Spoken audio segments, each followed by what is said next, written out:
Hello and welcome to Days of Roar, a Detroit Tigers podcast brought to you by the Detroit Free Press. I'm your host, Tigers beat writer Evan Petzold, and as always, I'm joined by Chris Brown from Tigers Minor League Report. Chris, thanks for being back with me once again. Thanks for having me once again. Not a lot of massive headlines for the Tigers this week, but plenty of tidbits of news along the way. The biggest one, of course, being Gleyber Torres receiving the qualifying offer. That's 1 year, $22.025 million. Some other news, Jack Flaherty, he exercised his player option to return for $20 million. We talked about that on last week's episode. But since then, the Tigers declined Paul Sewald's mutual option, Randy Dobnek's club option, and Jose Urquidy's club option. So we will not see Paul Sewald, Randy Dobnek, or Jose Urquidy on the Tigers in 2026, unless the Tigers find a different way to bring them back. But we will see Jack Flaherty on the Tigers in 2026 for $20 million. The Tigers completed their 2026 coaching staff. The three coaches who have departed: first base coach Anthony Iapoce, hitting coach Keith Beauregard, and coach Gary Jones. The three newcomers replacing those three coaches: first base coach Anthony Sanders, assistant hitting coach Cody Ashe, and quality coach Billy Boyer. The big news, though, was Gleyber Torres, like I said, receiving the qualifying offer, 1 year, $22.025 million. He has until November 18th to accept or decline the qualifying offer. If he accepts, he returns to the Tigers. If he declines, he remains a free agent. If Gleyber Torres declines the qualifying offer and signs with a new team in free agency, the Tigers will receive draft pick compensation in the 2026 MLB draft. Here's how the compensation works. If Torres signs for at least $50 million, the Tigers will receive a draft pick between the first round and competitive balance round A. So that's somewhere around number 31 overall. But if he signs for less than $50 million, the draft pick will fall between competitive balance round B and the third round. That's somewhere around number 80 overall. So if he declines the qualifying offer and signs elsewhere, you're looking at a draft pick that's around number 31 or a draft pick that's around number 80. But do you think that's what Gleyber Torres does? Do you think he declines this qualifying offer and remains a free agent? Or do you think he says, for $22.025 million, I'm coming back to the Tigers for 2026? Yeah, I mean, that's a really tough one. I even thought that they probably shouldn't have given him that because I thought he would take it.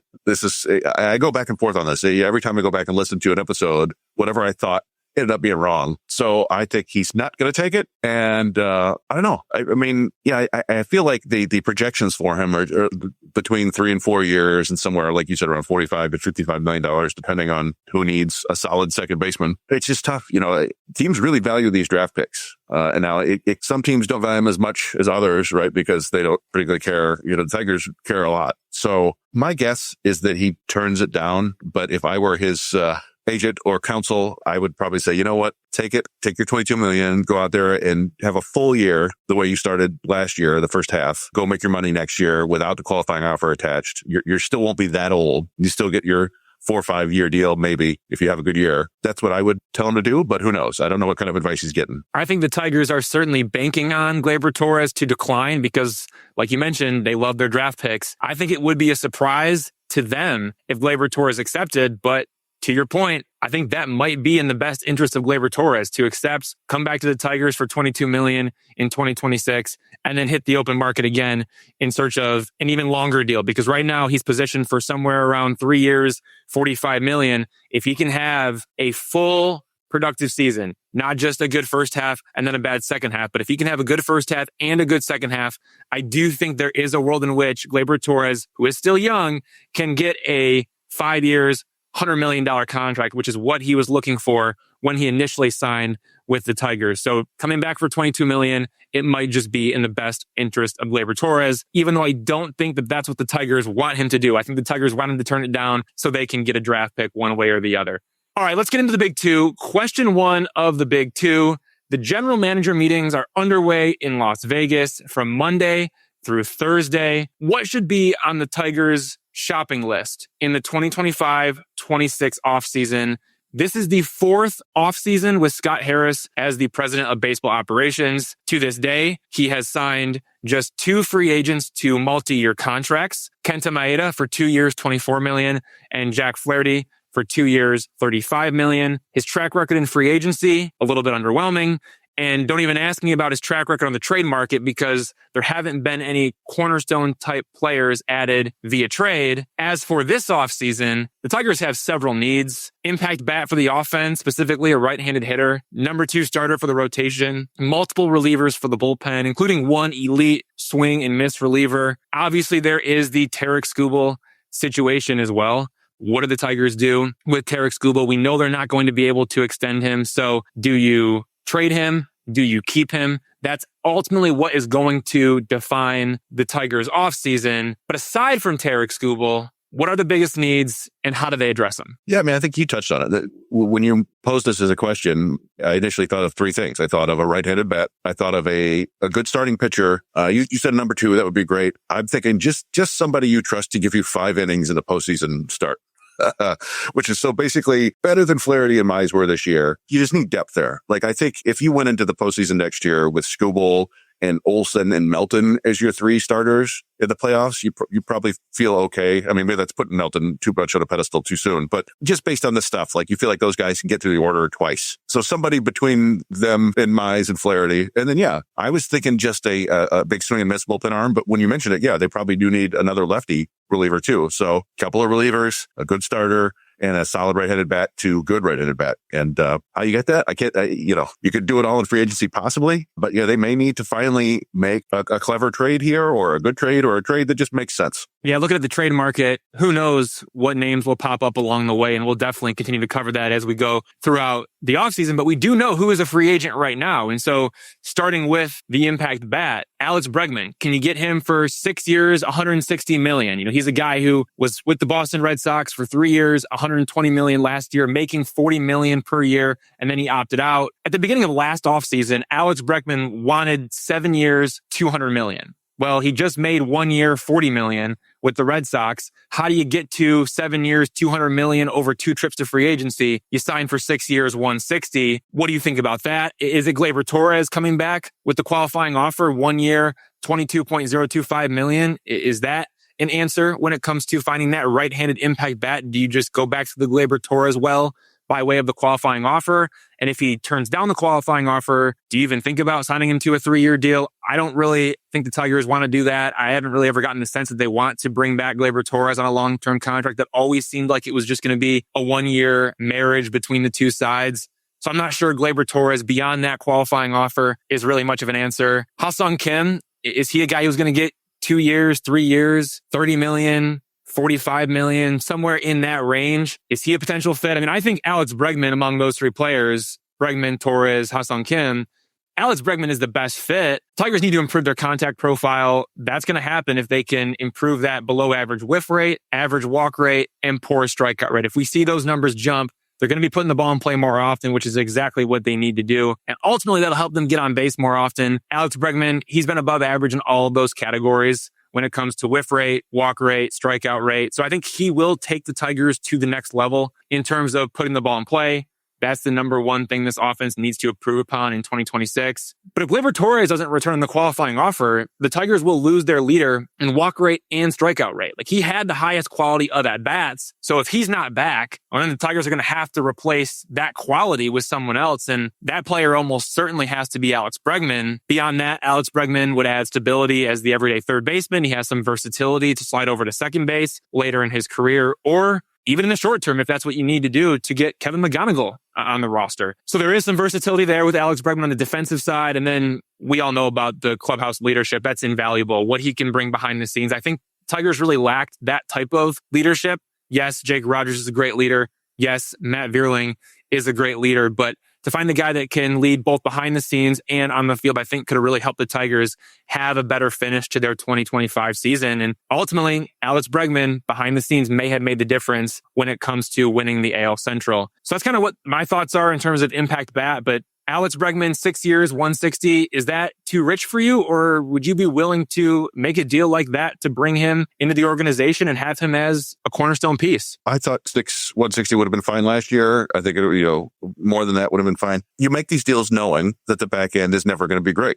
That's just the way it is. And if you feel like you can get 2-3 really good years out of Bregman still, I think you make that move and you worry about the rest later. You've got a lot of infielders. You've drafted a lot of infielders over the last couple of years. Shouldn't be an issue for you down the road. And he's the guy that, to your point, like even when his body breaks down or his skills break down, there's still the leadership aspect there that he's going to help with. And, I don't know what kind of price tag you could put on that, but like, yeah, I mean, the time to win is now, right? Now is when you have Skubal. Now is when you made the playoffs 2 years in a row. You need that red-headed bat to balance out the lineup. You need the contact, all that good stuff. I would do what it takes. I'm sure there's a limit. I don't think I would go 8 years and 200 million all of a sudden, something like that, but something reasonable. What the numbers you have were fine. I went back and looked at Fangraphs does their crowdsourcing contract stuff. And I think that for Bregman, they had 5 years at 31 million. That seems perfectly reasonable. Probably less than he's seeking and less than he will get, but I'd be happy with that. And there are other red-headed bats out there. People will bring them up because they're names, right? Bo Bichette, Pete Alonso. There is a fella from Japan, Kazuma Okamoto. He's not the one that people talk about. They talk about Murakama, who is going to be Joey Gallo, maybe. But this other guy, he's a Japanese right-handed hitter, first baseman, third baseman. The Tigers don't have a long history there, but people will bring him up because, he's a right-handed bat and he doesn't strike out a lot. But yeah, I mean, I think to your point, Bregman is the one. Bregman's the one you got to go get. You tried to get him last year. Give it one more go. If it doesn't work out now, it's, that's it. But he's the guy that could really, I think, push this offense forward. As for a number 2, number 3 starter, Dylan Cease, 5 years, 130 million, maybe more than that. Michael King, 4 years, 90 million. Zach Gallen, 2 years, 45 million. Those are some of the options that are out there for the Tigers. When you look at what this rotation is as of now, Tarik Skubal, Jack Flaherty, Reese Olson, Casey Mize, Troy Melton. There are 5 problems for all of those 5 starters. Skubal could be traded. Flaherty is inconsistent. Olson is injury prone. Mize is only average. And Melton lacks experience. Those are 5 problems with all 5 of the starters in the Tigers rotation. I think they desperately need to add another frontline starter, either to complement Skubal if he stays, or replace Skubal if he's traded, or even help out down the road if Skubal walks. If you go out and you're able to get, maybe it's not going to be Dylan Cease for 5 or 6 years, but maybe it's Michael King for 4 years, or maybe it's Zach Gallen for 2 years. You can have somebody after Tarik Skubal walks and becomes a free agent that you can rely on in 2027. I think there is some value in not only looking at 2026, but also looking down the road when it comes to the rotation. I think Michael King maybe is the best fit among those 3 players, especially since I don't think the Tigers are going to get Dylan Cease unless they trade Tarik Skubal. But maybe Zach Gallen is the most realistic name of those 3 because the Tigers are obsessed with fixing pitchers. Zach Gallen needs fixing. Maybe a 2-year, 45 million contract with an opt-out clause after the first year. That could be beneficial for both Gallen and the Tigers. It's pretty much the Jack Flaherty deal. It's low risk for the Tigers, and it's an opportunity for Gallen to improve and then return to the open market in search of a long-term contract. Another thing, Michael King for 4 years, Zach Gallen for 2 years. That's a big difference. Even if the average annual value ends up being just north of 20 million for both pitchers. I like them both, but I just think Zach Gallen makes more sense as a short-term investment with the upside to be a number 2 starter. That sounds like something that is right up Scott Harris's alley. What are your thoughts? Dylan Cease, is that even a possibility? Or does Tarik Skubal have to be moved for Dylan Cease to be an option? And then do you have any thoughts on Michael King, Zach Gallen, or anybody else out there on the free agent market for pitchers? Yeah, I mean, Cease is an interesting one. He's 5 straight years with 200 strikeouts, the most strikeouts in baseball over the last 5 years. So if you love strikeouts, that's the kind to go for. And I don't know if this matters much at all, but that he was originally drafted by the Cubs back in 2014 when I believe Scott Harris was still with the organization. I don't know if he has any sort of relationship with him, if he, has been coveting him from afar for a long time or whatever. But yeah, he would be the big name. Michael King would be really fun too. He's an interesting one because, he was a reliever for a long time and then moved into starting and it ended up being really good. And then just last year, he was kind of hurt. He missed a bunch of time because he was hurt. But yeah, he would be an interesting name. I do that Gallen, when you bring that up, it does feel awfully Jack Flaherty-y. And yeah, I mean, I could see a deal where they went after Gleyber Torres wasn't on the radar at all heading to last year, but they went after him because hey, we can get this guy for 1 year. And I think that Scott Harris just loves that. He loves those 1-year deals, 2-year deals, because there's no real risk. Even when they completely implode, like Kenta Maeda did, or Alex Cobb did, it's just 1 year, 2 years. you're not locked into this disastrous contract. And if it works out well, you see what they did with Flaherty 2 years ago. You're able to trade him for some pieces, and or you're able to use him to compete now, and then you just kind of roll the dice again the next year. So Gallen makes sense to me. There's some other names out there, Shota Imanaga was on the market. I believe he didn't, he's got a qualifying offer, but he was a guy that was linked to the Tigers a little bit when he was posted. I don't know how real that was, but that's a lefty. He kind of regressed in his second year. So I think people are a little bit iffy there, but there's some interesting names out there. And then you go down farther and it's more Tigers-y names. You got Merrill Kelly's out there. You got Chris Bassett. You got Dustin May. If you really want to try to fix a pitcher, he does a lot of things that they really like. But yeah, there's some interesting names out there, but those guys aren't going to be your number 2 starter like we talked about. And then Justin Verlander's out there again. Max Scherzer's out there again. Like if you want to go for those guys, I picture Verlander going back to Houston in my head, but I don't know. We'll see. I mean, multiple relievers: Edwin Diaz, Devin Williams, Ryan Helsley, Kyle Finnegan. I don't think Edwin Diaz is the most realistic name because, again, Scott Harris does not like to take risks, and relievers, they are the riskiest type of player when it comes to year-over-year results. Now, Edwin Diaz has been flat out dominant for a long time, but at the same time, he has been injured before, and the volatility with relievers. Look at Tyler Holton, 2 dominant years and then 1 not so great season. It happens. Edwin Diaz, maybe he's looking at around 4 years, $85 million. I don't see that as a realistic option. I think Devin Williams is where we start to get into, hey, this could make sense. Devin Williams for 3 years, $40 million. Do the Tigers take a swing and finally go out and get that swing and miss reliever that they need? Ryan Helsley, he just had a down year. Is it a 1 year, $15 million deal? Or is it more of a 2 year, $20 million deal? We'll see. But Ryan Helsley, he definitely has the track record of somebody who has put up elite results with swing and miss stuff. That's somebody who could command quite a bit on the open market. Maybe it is a 2 year deal, 2 years, $20 million. I think that might make a little bit more sense than a 1 year, 15. That seems a little rich for me. But Ryan Helsley at 2 years, $20 million, that makes some sense. And then Kyle Finnegan, I don't know if the league doesn't really like Kyle Finnegan very much or what, but he's somebody who was waiting on the market last offseason, has to go back to the Nationals, and then he ends up getting traded to the Tigers. He didn't make very much of the Nationals, so 1 year, $10 million, I think that makes sense for Kyle Finnegan if the Tigers wanted to bring him back. If I had to pick 2, I think Devin Williams and Kyle Finnegan make the most sense. I love Devin Williams for the Tigers. I think he is exactly what they need. He's one of the best relievers in baseball when he's healthy. He has a long track record of sub-2 ERAs. But he just had a 4.79 ERA with the New York Yankees in 2025. However, he still had a 35% strikeout rate. He misses bats at an elite rate, and more often than not,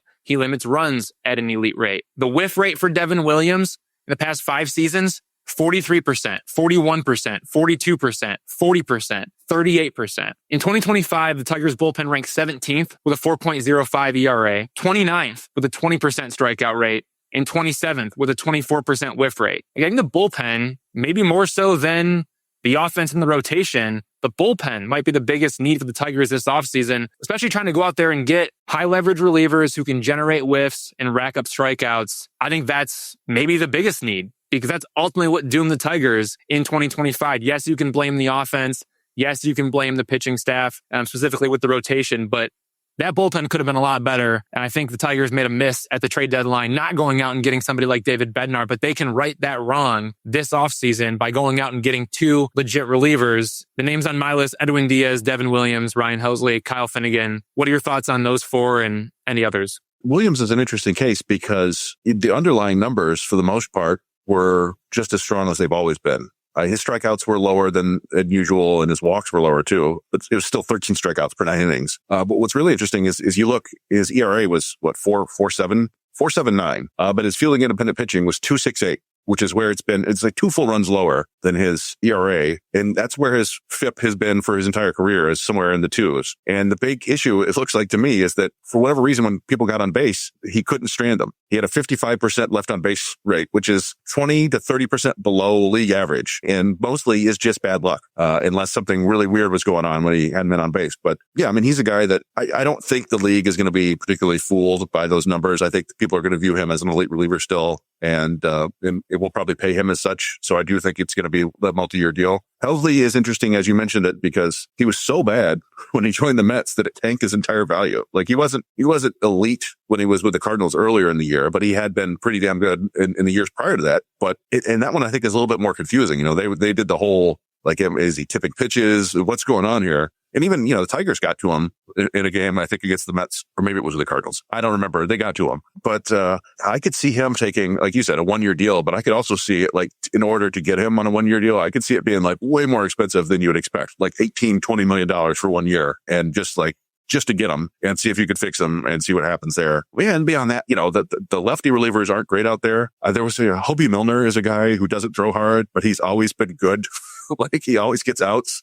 And I wanted them to trade for him last year. And I think he's out there and, get him for probably $3 million or whatever, just another lefty. It's not crazy. You can give him the Brevia deal. I'm always handing out Brevia deals left and right here. And I'm trying to think who the closer for the Rays. What's his name? Pete Fairbanks. Fairbanks. Yeah. Now his numbers have been down too, but that's another guy who might be mildly interesting and see if you can fix him a little bit. So we've talked about some big names, and that takes us into question 2 of the big 2. What does the payroll look like entering the offseason?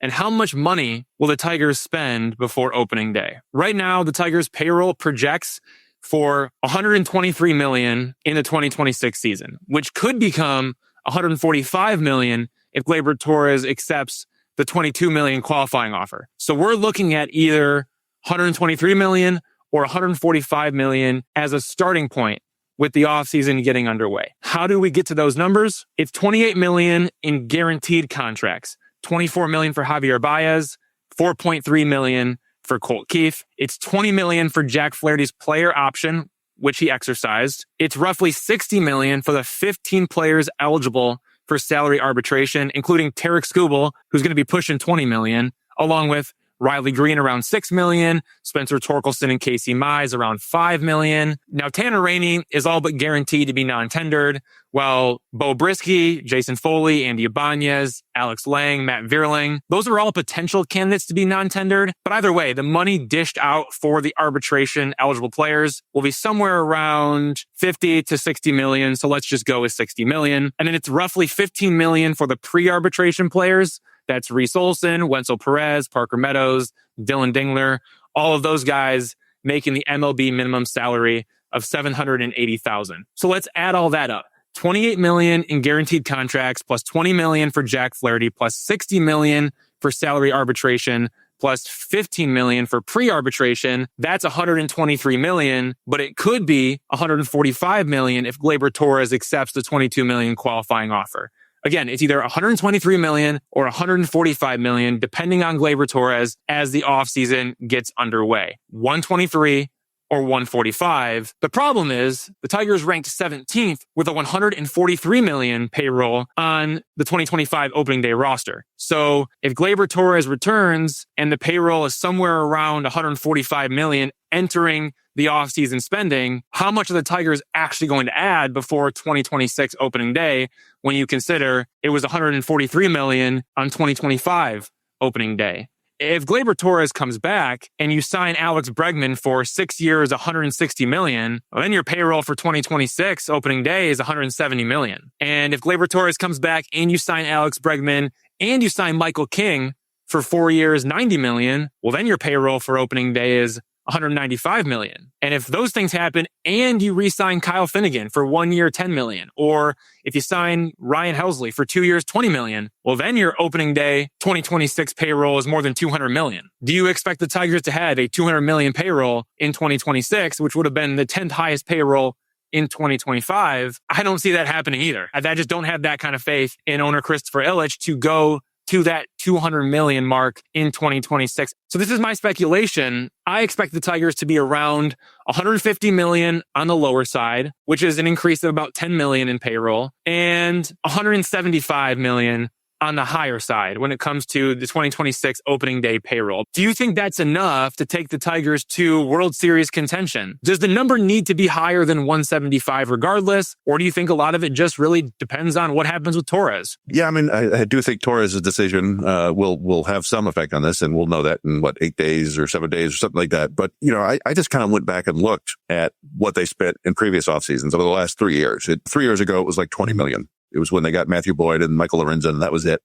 And then the next year, it was like $35 million. They got Maeda and Flaherty, and I forget who else they added that year. But last year, they spent close to $60 million in free agency, if you count re-signing Flaherty, and you've got the $15 million deal for Torres and $15 million for Cobb. And I think they need to spend about that again. So I think the payroll needs to be 185, 190. If they're willing to do that, I don't know. We'll see. It does feel like, they're getting more expensive anyway because of the arbitration players. But if you really want to go out and get that bat and get that good, mid-rotation starter and an impact reliever, you're going to need to spend $60 million. You're going to have to. That's at least. So it just depends on what they're willing to do. I mean, that's what I would go for. We'll see. It's kind of one of those things where I'll believe it when I see it, but they have spent some money in the last couple of years. So we'll see. Again, I think 175 million is maybe more of a realistic target, but you're right. If you do want to win the World Series and you want to win the World Series now and you want to do it before Tarik Skubal leaves in free agency, I know Scott Harris has said that he does not believe in a Tarik Skubal window, so maybe he's not motivated to do this. But if you want to win the World Series, 175 might not be enough. Whether Gleyber Torres comes back or he doesn't, I would feel so much better if Gleyber Torres doesn't come back for $22 million. If the Tigers are willing to spend $75 million in free agency this offseason, and if Gleyber Torres does come back, spending $50 million, then you can go out and get Alex Bregman regardless, and you can get that number 2 starter, and you can get at least a reliever or maybe even 2. Like, there's a lot more flexibility if we're talking about 185 or 195 million as opposed to 175 million. But I'm right with you. I'll believe it when I see it. All right, we're going to take a break. When we come back, we are joined by former New York Mets general manager Jim Duquette.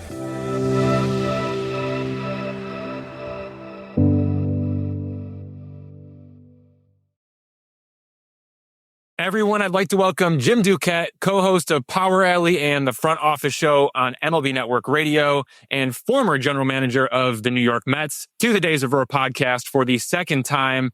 Our listeners loved hearing from you before the trade deadline, and with the offseason now officially underway, we're lucky to have you back on the show again. Jim Duquette, thank you for joining me. Hey, thanks for having me. I'm good to see it. We just had our first, we're calling it hot stove season.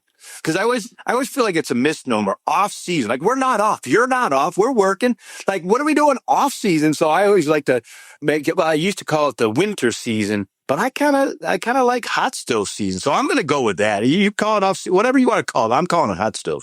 Well, let's start with the biggest topic of the hot stove season, not only for the Tigers, but for the entire baseball industry. Tarik Skubal, he becomes a free agent after the 2026 season. That leaves the Tigers with 3 options during this hot stove season. Extend him, trade him, or keep him.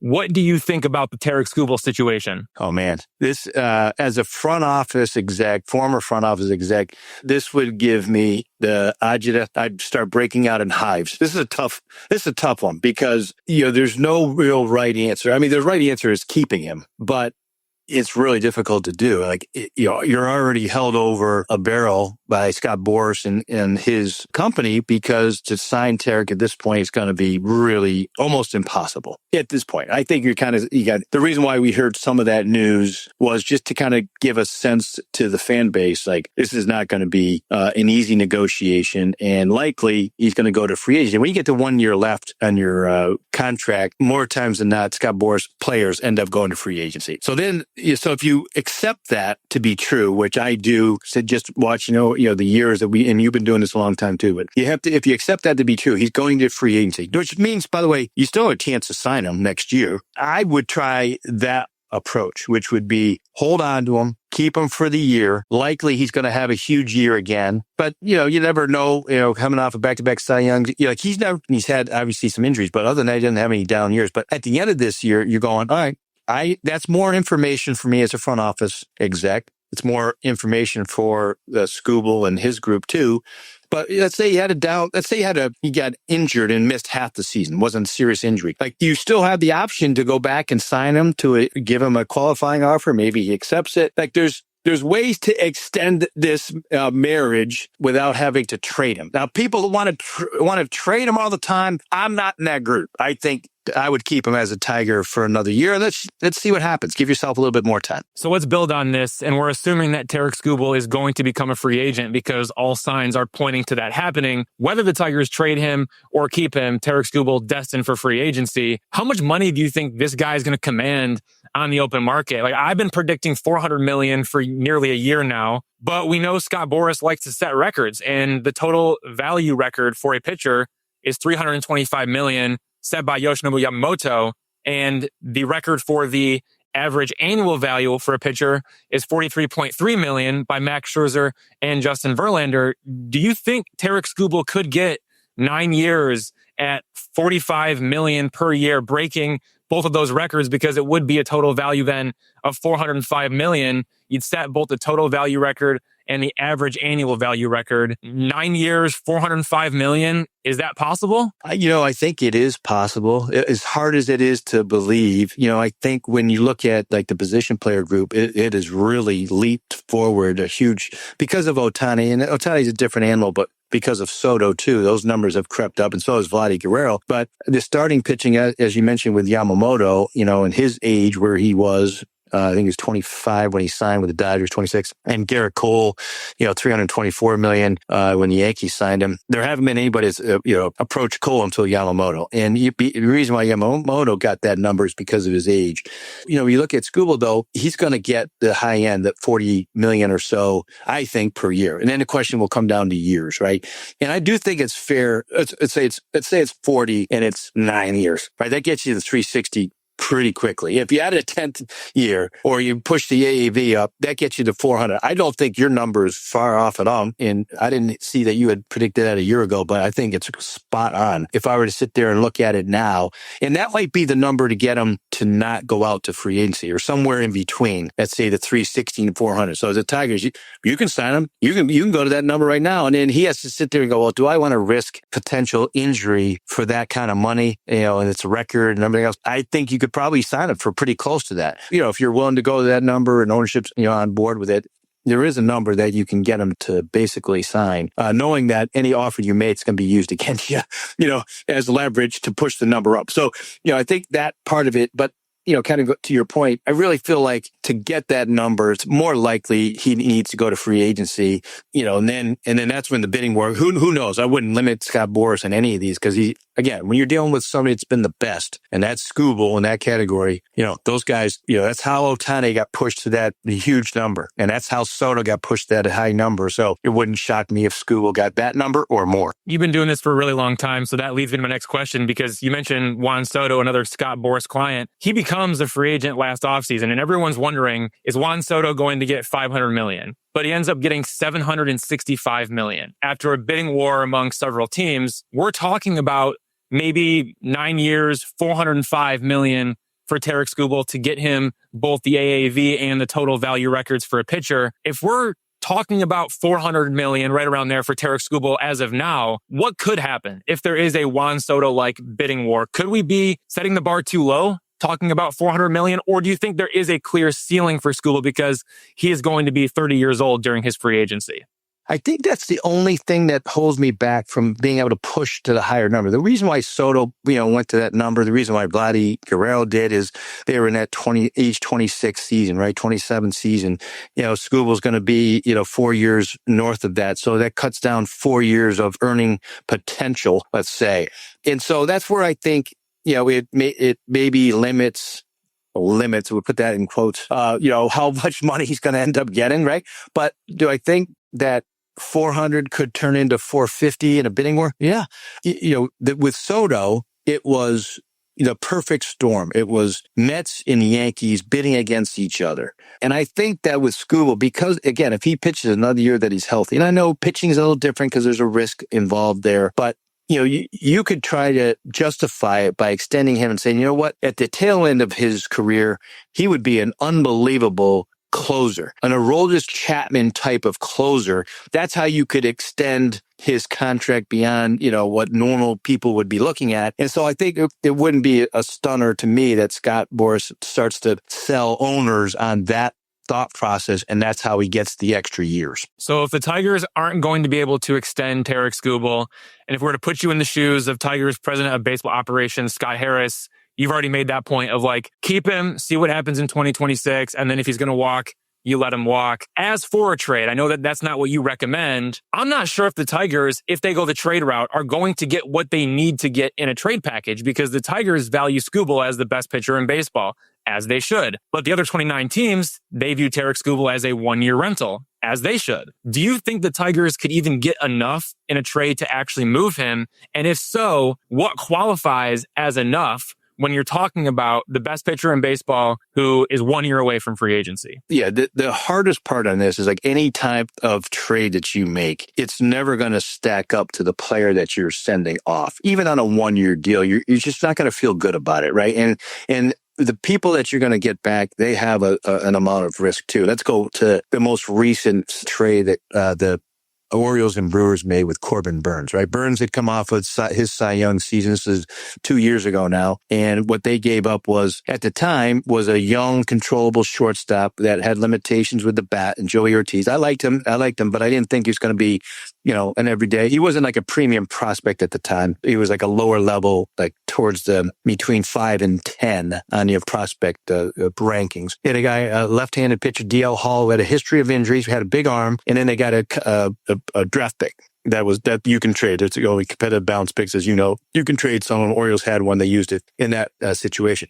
Now, Skubal is going to get more than that, or should get more than that. But if you got just that trade back from the Orioles, no fan would ever love that package. And the Brewers, they made it work. So they viewed the value of those guys, a little bit differently. It didn't really, I don't feel like it worked out for them. It worked well for the Orioles. They got to the postseason. Burns pitched well, then he left and became a free agent.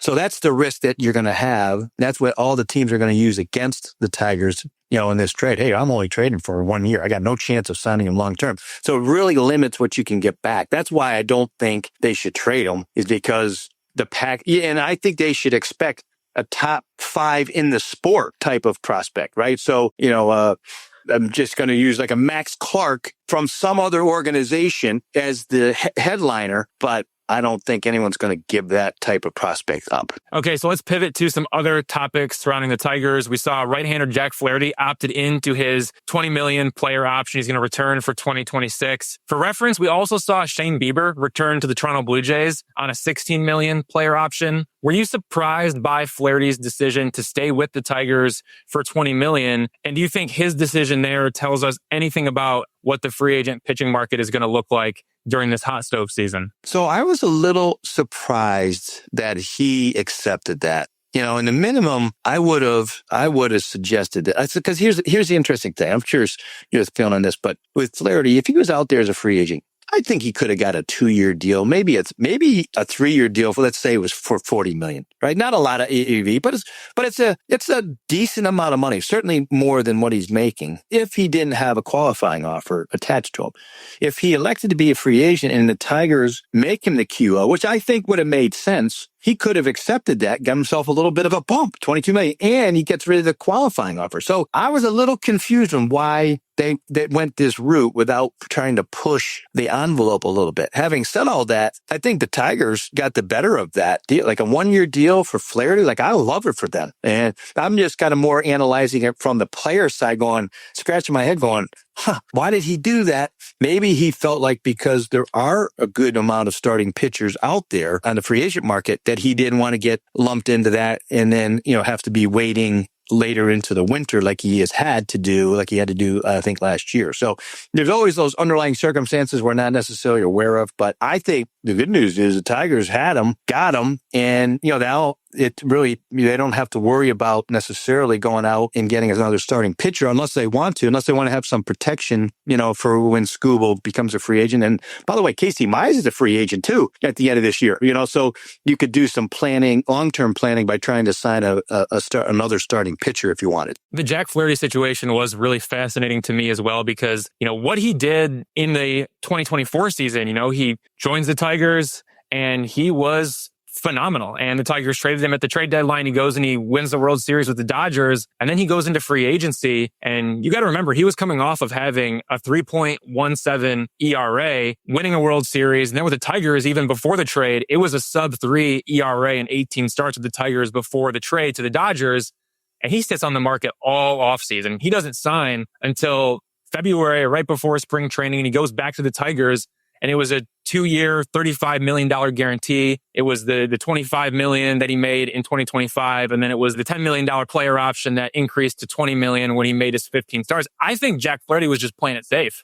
Just saying, hey, look, if I turn down this player option, well, what happens if the Tigers don't give me the QO? What if they don't give me the qualifying offer? What does that tell all the teams about me? And if they do give me the QO, and if I were to turn that down and go, try in free agency for a 3-year deal, well, now I got the draft pick compensation attached to me. That tanks the value as well. So I think this was a case of Jack Flaherty just playing it safe. And then you look at somebody like Gleyber Torres. Tigers did extend the qualifying offer to him. Does he play it safe? It's a 1-year, $22.025 million offer. Only 14 of 144 players have accepted the QO since the system was implemented in 2012. Now, if he accepts, he returns to the Tigers for 1 year. If he declines, the Tigers will get a draft pick when he signs elsewhere. Do you think Gleyber Torres is a candidate to play it safe and accept the qualifying offer and return to the Tigers, or do you see him as a free agent? I think it's a fascinating question because I wasn't quite sure if they were going to make that offer to him. They did, and I understand why. The second half wasn't great. I think it was 659 OPS, and so he made the All-Star team. It's a year ago. He had a okay season. Yankees didn't make him the qualifying offer. Then he had a good first half. Then he had a down second half. So you could make a case for them not making that offer. But, so usually when you're on the bubble like that, my advice and usually my experience is like, okay, they usually take those deals, right? But again, you're playing percentages. It's like an 8% chance that they're going to take it, those odds or less. 6% chance of them taking the qualifying offer. Of the guys there, I think Trent Grisham will accept, and I don't think Gleyber will. I think Gleyber's going to push the envelope and go out, and look for a free agent contract. Having said that, if you offered him a multi-year deal, like the Tigers could at around where he was making last year, which would be less than the QO, I think that's reasonable to think that he could get it, and that would be reasonable for the Tigers to pay for a couple years. And you saw it, how important of a piece he was to that offense. So I wouldn't, even if he rejects the QO, I wouldn't rule them out as a contending team to re-sign him. It wouldn't be a Tigers hot stove season if we didn't talk about third baseman Alex Bregman, another Scott Boras client. Last offseason, Bregman turned down this offer from the Tigers. 6 years, $171.5 million with an opt-out after 2026. Meanwhile, the Tigers turned down 2 offers from Bregman. 6 years, $186 million with an opt-out after 2025, and 7 years, $200 million. So there was mutual interest between Alex Bregman and the Tigers, but Alex Bregman ultimately signs on a short-term deal with the Boston Red Sox. Do you expect the Tigers to make another run at Alex Bregman now that he has opted out of his contract with the Red Sox? And do you think the Tigers need Bregman this time around? I think they need him. In watching this team, they really could use, an experienced veteran type bat. His defense is still really good. He does offer you positional flexibility down the road to move positions if you want. I think though, for me, him at third, he's the perfect fit there for the Tigers, perfect fit with AJ. That number, when you look at it now, is a reasonable number, especially coming off the year he had. After he was having a really good season for Boston, he had the hamstring issue and his numbers weren't as good after the hammy. But I do think that, if it's that number or even, I don't know, the Boras is going to push, north of that. I don't think he's going to get north of that, but I think that's a reasonable, 6-year deal in that 180 range. I don't think that's too much for the Tigers to afford. And, if you look at their long-term commitments, they don't have a lot of long-term commitments, as you know. They only have, I think 2 guys signed, Baez and, who's the other one, a smaller deal? Cole Keith. Cole Keith, thank you. Yeah. So Keith, so outside of that, they have a lot of flexibility. I would, of all the teams, when I look at Bregman and I make predictions with my co-host Jim Bowden, Detroit's still the number one guess for me that where Bregman ends up landing. And then, you can take the deal that he signs with the 1 year, $40 million was what I think he made with Boston. You kind of add the two together. That's how Scott loves to do that. Like, hey, this turned out to be a 7-year deal north of $200 million. It totally makes sense. That's what I was going to ask you, because Alex Bregman wanted 7 years, $200 million. That didn't happen last offseason. So he settles for the 3-year, $120 million with the Red Sox, and he made $40 million in 2025. If Scott Boras wants to get Bregman to 7 years, $200 million across 2 trips to free agency, then I would suspect maybe they'll look for 6 years, $160 million. If you're the Tigers or any team out there, would you sign Alex Bregman for 6 years, $160 million? Or do you think 6 years, $160 is too long or too much for a 10-year MLB veteran who turns 32 years old in late March? Yeah, he's going to play next year 32, which is always a bit of a concern because you can start to see the decline, right? We know the age and decline starts to creep in right around 32, 33, in some guys. For me, that's about the limit would be 6 years. Ideally, if you could get him for 5. Let's say you get him for 5 at 150 and another, you count the year he just had 1 year for 40. It's a 6-year 190. That's a pretty, for a guy who is, again, had a little bit of a down second half and overall his numbers were cut short because of the injury. I don't think he's a slam dunk case to get over 200 million. It, again, wouldn't shock me if Scott Boras got it. He's very good at selling his players and, and the leadership, obviously the leadership. Well, by the way, Boston would certainly entertain it. But I think Detroit's would be the team, the best spot for him, and to have the willingness to go to that number. So it would not stun me if it ends up being 5 at 150 or 5 at 160, something like that. Well, 5 at 160 would at least get it close. I know, like I said, Bregman wanted the 7 years, 200. But even if you were to do 5 and 160, well, Scott Boras could still puff his chest out and say, hey, look, I got him the 200 over the 2 trips to free agency, the 40 with the Red Sox, and then 160 with the Tigers, even though it would be 6 years instead of 7 years. But you know what? That's what happens when you have a guy who's going to play this upcoming season at age 32. You got to keep that in mind if you're the organization as well. So we've talked about Tarik Skubal, Jack Flaherty, Gleyber Torres, Alex Bregman. What else should the Tigers consider this offseason? Some options that come to my mind. Do you go out and sign a true number 2 starter like a Dylan Cease, a Michael King, a Zach Gallen, both to complement Skubal in 2026 and maybe to replace him in 2027 and beyond? Do you re-sign reliever Kyle Finnegan? With the swing and miss issues the Tigers had in their bullpen, do you maybe chase one of those top relievers with elite swing and miss stuff? Edwin Diaz, Devin Williams, Ryan Helsley. What are your thoughts on some other options for the Tigers beyond just Alex Bregman, Gleyber Torres, Jack Flaherty, Tarik Skubal this offseason? So I think it's fascinating on the starting side. If you're keeping Skubal, which again, assuming that they are, I think it would be a really good fit. Maybe they get a Zach Gallen who has pitched at a number 1 or number 2 level, and he's coming off of a down year. Maybe you can get him for less. Getting him into your pitching program there, which they've had a ton of success. Zach Gallen screams Detroit Tigers to me. And so, like a guy like that, I certainly would be interested in. I think there's value there and upside there, and you won't have to pay for it. Again, it's a gross overpay. Some of these free agents and starting pitching, so you're not going to feel good about it. But I think, of those, I would say Gallen number 1. Listen, Cease, I think is going to get paid a lot. He's, because he's a high strikeout guy. He's had a lot of success. He's been doing it for a long time. I'd love to see him there. Or even, who's the other starter you mentioned? It was Gallen. It was Michael King.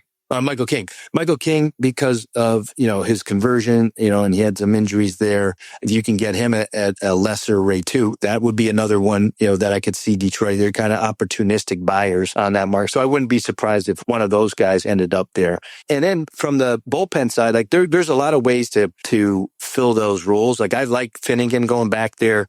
And anyone who has swing and miss, I'm trying to think. Diaz might be too expensive. I don't know. He's looking for another $100 million. I don't know if I would go there. What about Devin Williams? I like the Devin Williams idea for sure. On a multi-year type of basis. He it got out of control in New York. It was a tough environment for him to handle. I think going back to, a place like Milwaukee, like Detroit, where, they're a little more supportive, even if he's going through a struggle. Like I would say that's a better fit for Devin. I think he's going to pitch well. I really do. I like that opportunity for him. I always like Robert Suarez. He's a guy who throws 100 miles an hour. But I think that if you got one of those and then you kind of backfilled it with Helsley's coming off of a down year. Again, getting him there with the pitching program, he would be a rebound candidate. Finnegan, certainly. I don't think, if you think about Finnegan's journey, there wasn't a ton of value a couple years ago. They brought him back. He was arbitrary. He was, went through the Nationals system where they probably should have traded him a couple years ago, but they didn't get the value they thought.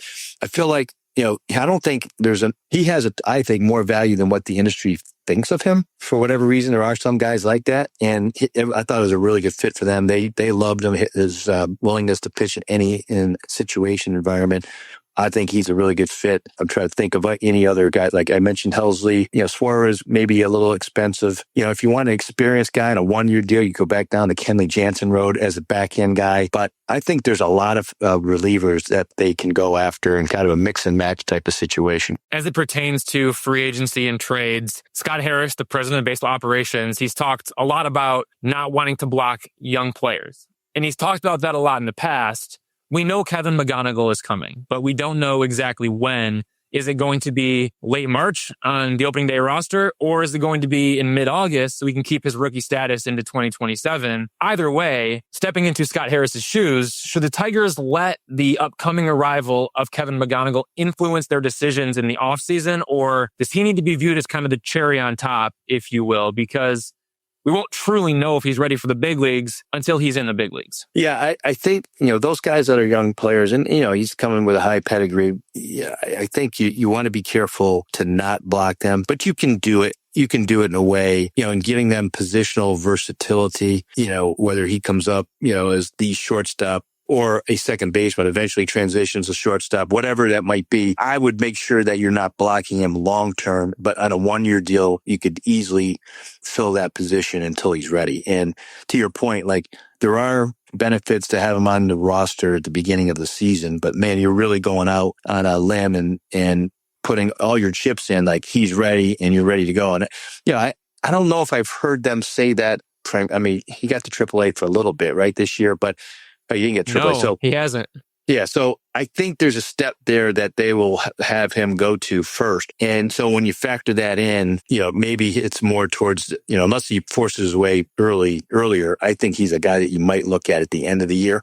So I think you have to kind of factor that in, and a 1 year date of a deal for somebody wouldn't be out of the ordinary there. Before we get out of here, I want to revisit the July 31st trade deadline. You saw how everything unfolded with the historic collapse to finish second in the AL Central after leading for so long. The Tigers made an outstanding addition with Kyle Finnegan, and it helped him improve by changing his pitch mix. He's throwing more splitters now, but all of the other additions actually made the Tigers worse. Chris Paddock, Charlie Morton, Rafael Montero, Paul Sewald.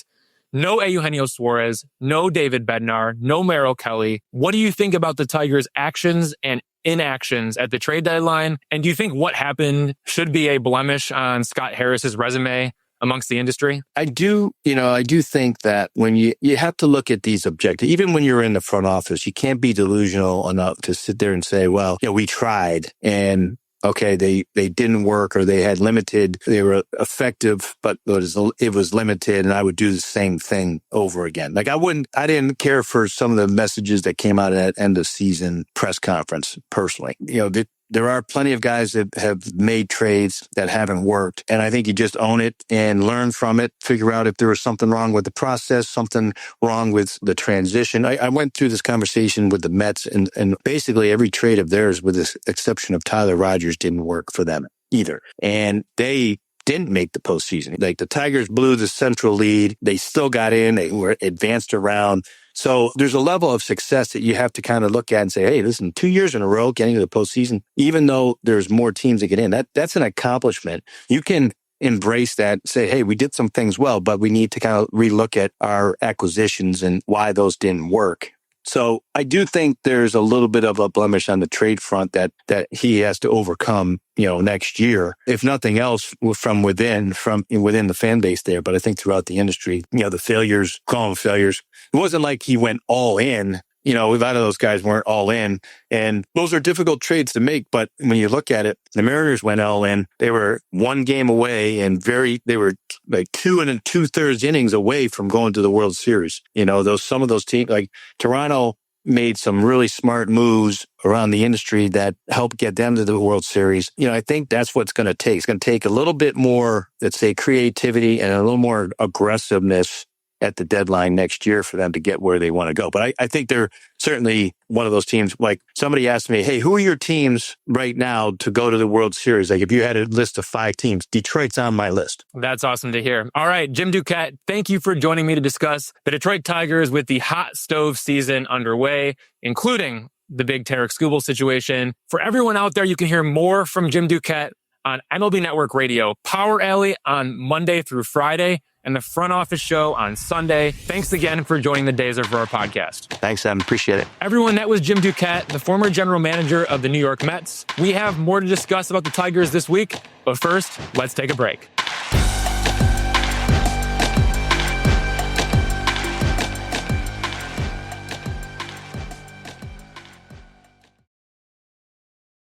We're back. Thanks again to Jim Duquette, a friend of the podcast. I'm a fan of his shows and always appreciate hearing him on MLB Network Radio. Chris Brown, let's get back into the Tigers talk, specifically with this Tigers roster. We're going to do this for pitchers and for position players. We're going to start with the pitchers. Looking ahead to 2026, give me 3 pitchers you are most confident in and 3 pitchers you are least confident in. Yeah, well, I'm going to shock everybody here by saying that I'm confident in Tarik Skubal. Me too. Yes. All the offseason talk is about him and signing and contracts and so forth and so on. But he's about to win his second Cy Young here, probably, most likely. Definitely. Yes, he's just as good of a pitcher as we've seen in the last decade or so, and as good as a pitcher the Tigers fans have seen in the last 50 years, right? Like he's right up there with Verlander and Scherzer, and going back to Lolich and McLean and all those guys, right? And he was amazing 2 years ago, or I guess 2024, and he got even better last year. And it feels hard to believe that he could get even better, but I don't see why not. Honestly, the changeup is diabolical. He throws 102 when he at times. It's mostly 97, but he sits at 97. Come on now. And I could see him spending the offseason, you know what? I'm going to turn my slider and my knuckle curve into nasty weapons too. I mean, they already work pretty well, but he could make them even more diabolical. And so I'm just really confident in him, in the player, the pitcher, the person, the personality. As long as he stays healthy, he's going to be really, really good next year. So there's that. The other guys I picked Casey Mize. I've never been a huge Casey Mize fan, but he's another guy that I just believe in the work ethic and the drive. He's always been a guy who he's never happy with what's going on there. And part of it is because he's never been fully successful, but he's, and I think you touched on it a couple times during the year, is that he just battles when he gets out on the mound. He's a guy who does not give up. He's always battling. He's always fighting. And I feel like he's a guy who's always going to give you the best that he has. And that's going to be a perfectly acceptable, number 4, number 3 starter. And I'm pretty confident in that. Again, he has to stay healthy, but that's with every pitcher. And then my last pitcher I'm confident in is Will Vest. I talked about him a couple of weeks ago. He's one of the better relievers in baseball. The numbers suggest that. He's got 4 pitches. I think of the fastball, the slider, and the changeup. He also throws a sinker, but he can use them whenever he wants to. For the most part, he throws a lot of strikes. He has the occasional hiccup here, and he's just been dominant in the postseason. So he feels like another one of those guys who just knows how to step up when it matters the most. When the adrenaline is pumping, he just gets really good. And so, it's a little bit iffy to be confident in a reliever, but I am in Will Vest. Yeah, for my most confident, I'm with you on Tarik Skubal. I'm also really confident in Jack Flaherty and Brant Herter. Jack Flaherty coming back to the Tigers with that $20 million player option. There were a lot of things that went wrong with Jack Flaherty when you look at the back of the baseball card. He dominated in 2024 with the Tigers. Then he was traded to the Dodgers, won the World Series. Then he comes back to the Tigers, and he struggled in 2025. But if you compare what he did as a Tiger in 2024 to what he did as a Tiger in 2025, the ERA goes from 2.95 over 18 starts to 4.64 in 31 starts. So that ERA completely skyrocketed. The walk rate went up.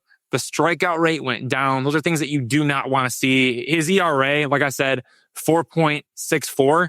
That ranked 42nd among 50 starting pitchers with at least 160 innings. The good news, however, the underlying metrics were a lot kinder to Jack Flaherty than the back of the baseball card metrics.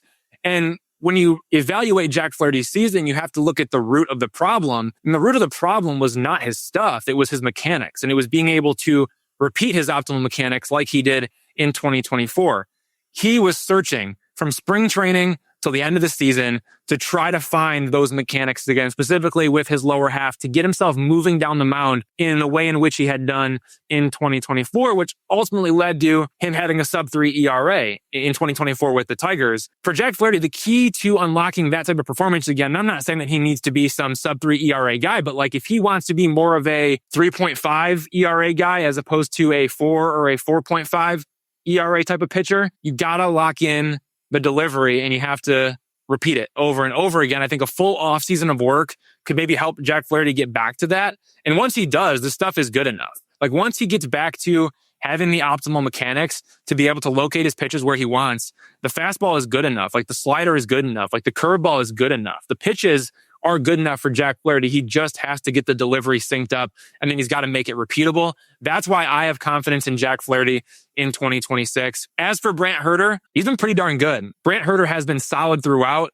It starts with command for him. He's not overpowering. He's got this like precision overpower type of profile. There were 10 Tigers pitchers who logged at least 60 innings. Only Tarik Skubal posted a lower ERA than Brant Herter, who had a 2.43 ERA. Now, he continued to struggle against right-handed hitters, and that rules out a return to the rotation, and it does leave me a little bit uneasy, but he dominated against lefties. He is a left-on-left weapon, and I do think that as long as he's commanding his stuff, which there was a small bump in the road in 2025, but big picture, if he's able to command his stuff, he can get right-handed hitters out. He dominates against lefties, and he can give you anywhere from 1 out to, if you need him to, he can give you 3 innings. I think he's really valuable, and I think he's only going to get better and better as he continues to learn about himself, how it plays, and he's going to keep making adjustments at the highest level. So I'm confident in Brant Herter. I'm confident in Jack Flaherty. And of course, I'm confident in Tarik Skubal. Yeah, well, it's funny. I actually have Herter as one of the guys that I have ticketed for a little bit of regression.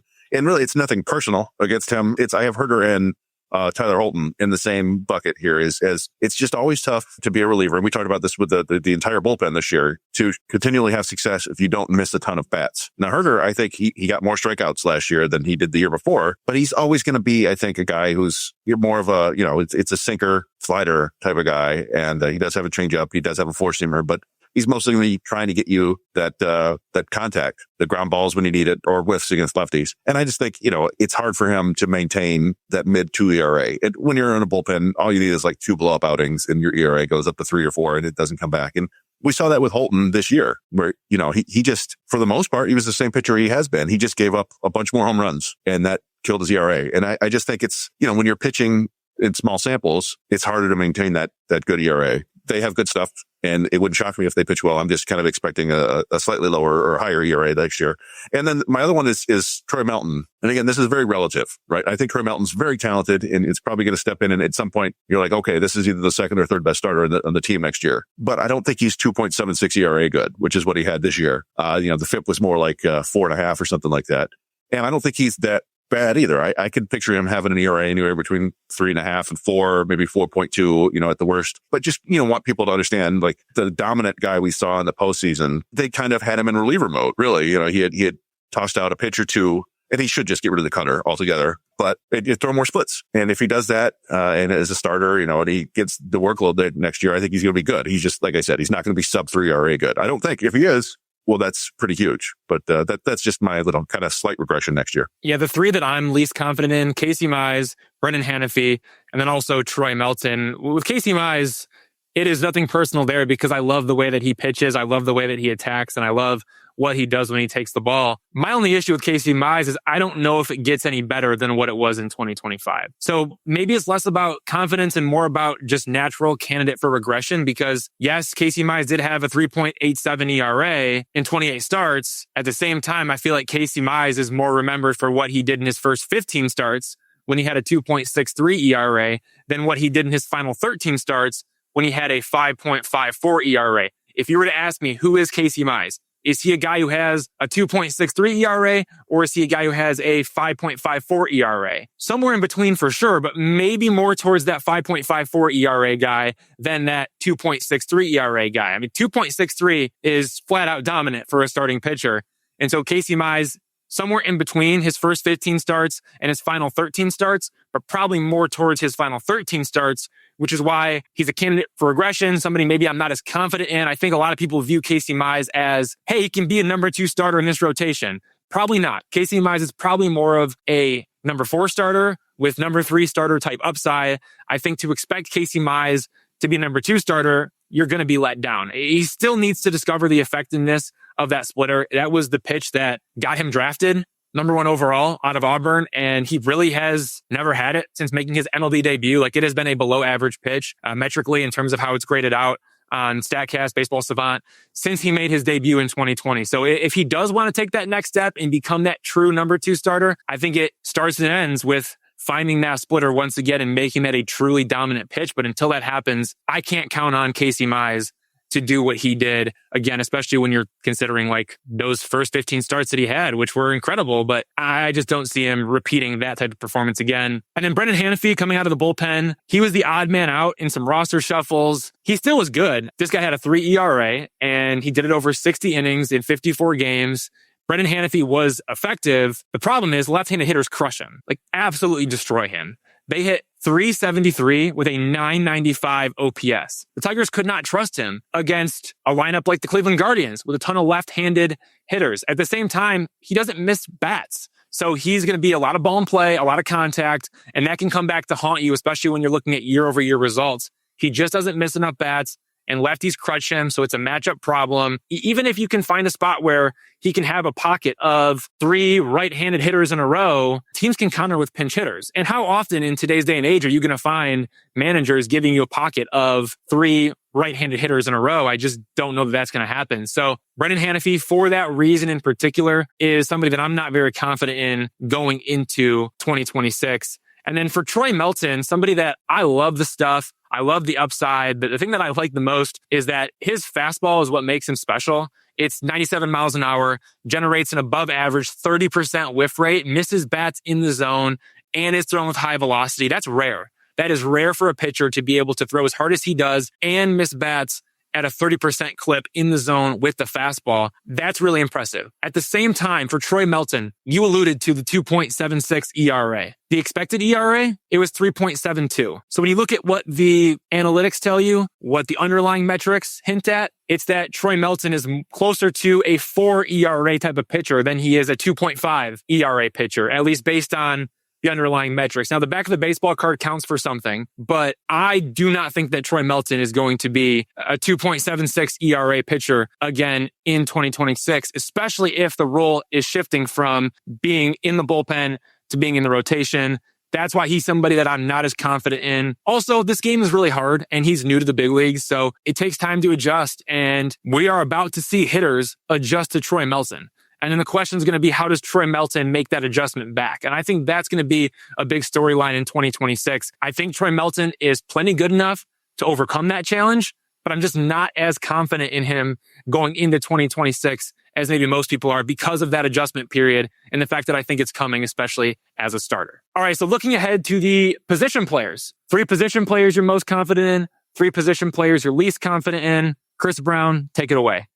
I picked some pretty prominent players here. The 3 I'm most confident in are Riley Green, Spencer Torkelson, and Colt Keith. And Riley Green, I know people were down on him for his, strikeouts this year. He did win the Silver Slugger. He hit 36 home runs. He's still very young. And above all with Riley Green is he's a guy that we know can make changes to his swing. When his first few years in the big leagues, he had a really high ground ball rate. He was rolling over to second base a lot. He's added more loft to his swing. Some might say too much, but we know that he could change. And if he wants to cut down a little bit on that and maybe cut down on the strikeouts, maybe improve which pitches he's swinging at, I think he can. And he's still one of the best Tigers hitters, just pure homegrown hitters of the last 5-6 decades, right? You want to say Justin Thompson or Jason Thompson, I'm sorry, or Al Kaline, whatever. Yeah, but he's good. He's young. He's going to get better. I believe in him. he's kind of my Casey Mize in this scenario, where I think we know what he is now. He's had a couple of years like this. He's not going to be a guy that's going to hit 300. He's going to hit 230 to 250, but he's going to give you 25 to maybe 35 home runs, somewhere in that range. And he's going to give you pretty solid defense at first base now. He's turned into a quality defender there. He's not, doesn't seem to have the problems with pop-ups anymore. And he's pretty good at digging the ball out of the dirt. And it's, he's not a world beater, but I'm pretty confident that you've got a solid average player there. It's Mitchell Torkelson. And with Colt Keith, is just a guy that I continue to believe in. People tend to forget how long it takes for some guys to figure it out at the big league level. And it's not even like he's not been bad. He raised his OPS 50 points last year. If he does that again, he's close to an 800 OPS hitter. And I believe he can. He's a really good hitter. I saw him a lot in the minors. He's always made adjustments. He goes through these lulls, which people find annoying. And, he hasn't been used a lot against lefties. So he's going to, he hasn't earned that right yet, I guess. But if you go to his Baseball Savant page, and, these sliders aren't everything, but you look at his red and blue sliders, and they're all pretty good, with the exception of bat speed. And that's one thing that you can absolutely train and get better. And he's elite at the launch angle sweet spot, which is basically, no matter how hard you hit the ball, if you hit it at this particular launch angle, it's either going to be a line drive hit or a home run. And he's really good at that. So if you add a little bit of bat speed, and you can do it, Kevin McGonigal did it, Max Clark is doing it this offseason. It's something that they can do without ruining your swing.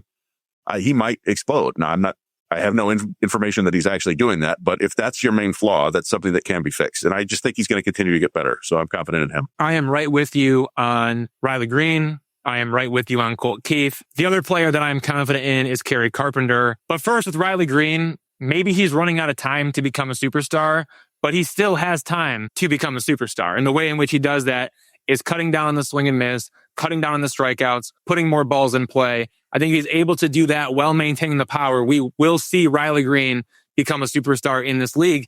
And in the same way, Colt Keith, I think he still has plenty of time to become an all-star. Right now, he is a solid everyday player.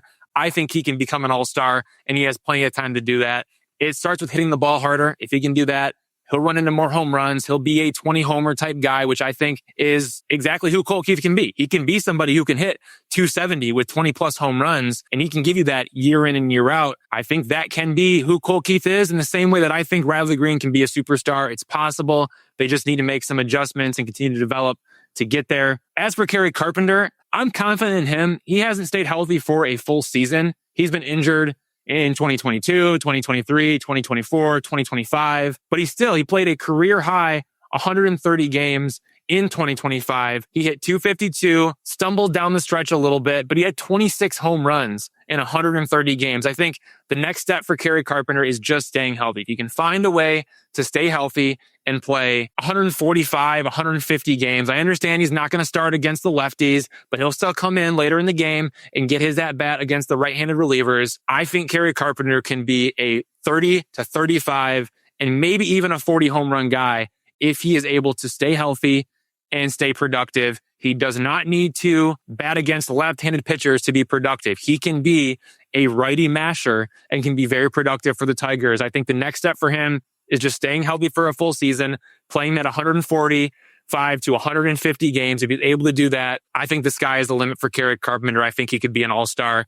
especially if he has a really good first half. So that's my three that I'm most confident in: Kerry Carpenter, Riley Green, Colt Keith. Yeah, so if we're going to the downside here, I don't think I'm going to shock anybody with these names. I have Javier Baez, Zach McKinstry, and Jahmai Jones. I'll start in reverse order. Jahmai Jones was awesome in his role in 2025. It would be amazing if he could continue to do that. It's just hard for me. He doesn't have the track record in the big leagues. Every time he came out to the big leagues before, he would get like 50, 100 plate appearances and strike out at like a 40% clip. And then this year, he just became this ultimate lefty masher. It was awesome. I'm skeptical he can do it again. If he does, that's amazing. Maybe he deserves more playing time if he sticks around. But that one, I'm just a little bit iffy on. Zach McKinstry, he had a great year, was an all-star. It's just really unusual to see somebody break out in their age 30 season. It feels hard for me to believe that he's a career 80 WRC plus hitter, and then suddenly he's 114 last year, I think it was. And maybe he figured it out. Maybe he's, got the wisdom. He's a good athlete, right? He's still one of the faster players on the team. So maybe he can have another solid year. It's hard for me to think that he's going to be an all-star again, and a silver slugger for that matter. But, we'll see. And then the last one is Javi Baez. I don't think anybody's shocked by that. He feel like we had the Javi Renaissance earlier in the year, and then he became who he has been the last few years. And it's just, we knew this about him, but it's incredibly tough to be a good, consistent hitter when you don't ever walk. And if you look at it, he had a 2.3% walk rate last year, the third lowest of any hitter in the last 10 years, out of like close to 2,000 qualified seasons, or not qualified, 400 plus plate appearances. So just, he never walks. He's not striking out at an absurd level, but when he does strike out, it's usually at those pitches that are a foot and a half out of the strike zone. So it's just hard to imagine him continuing to do anything positive on offense, despite his awesome playoffs.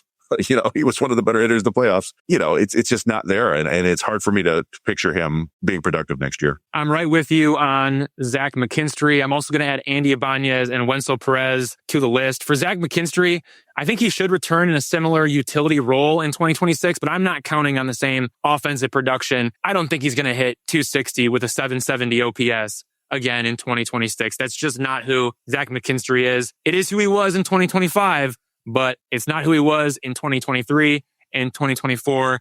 And even before that, before he had joined the Tigers. As for Wenceel Perez, he had some really big hits down the stretch for the Tigers. I just don't know if Wenceel Perez is going to be somebody that the Tigers are going to be able to rely on if he doesn't cut down on the swing and miss. I think there's some questions about the switch hit. Like, yes, he's better against right-handed pitchers, but he was really good against lefties in 2025 when he wasn't as good against lefties in 2024. Was that just like a blip on the radar, or is that here to stay? I think that's probably the biggest concern that I have with Wenceel Perez is like, this was a guy who had an 865 OPS against left-handed pitchers in 2025. It was like a 600 OPS in 2024. So he makes this massive jump from a 600 OPS to an 865 OPS against lefty pitchers. Is that going to happen again in 2026? Maybe not, which is why I'm not as confident in Wenceel Perez. And then it was also, he hit 123 with a 403 OPS in his final 17 games. The swing and miss was just terrible down the stretch. And in the times when the Tigers really needed him to step up as an everyday player, especially with Colt Keith out, Wenceel Perez wasn't able to step up. So maybe he's more of a bench bat with a switch hit component that I think is really valuable, but I just don't know that Wenceel Perez is going to morph into this true everyday player. I think he's more of a role player on this team moving forward. And then for Andy Ibanez, it just might be time to go. He's projected for $1.8 million for the salary arbitration process. I don't think he's worth $2 million. I just don't. Andy Ibanez is somebody who, really dating back to July 21st of 2024, has not hit left-handed pitchers. And that's his role on the team. He is a right-handed hitting infielder who is on this team to mash against left-handed pitchers. And you go back to July 21st of 2024, he has hit just 227 with a 636 OPS against left-handed pitchers. I think the time is running out for Andy Ibanez. The Tigers already demoted him to AAA Toledo in early June.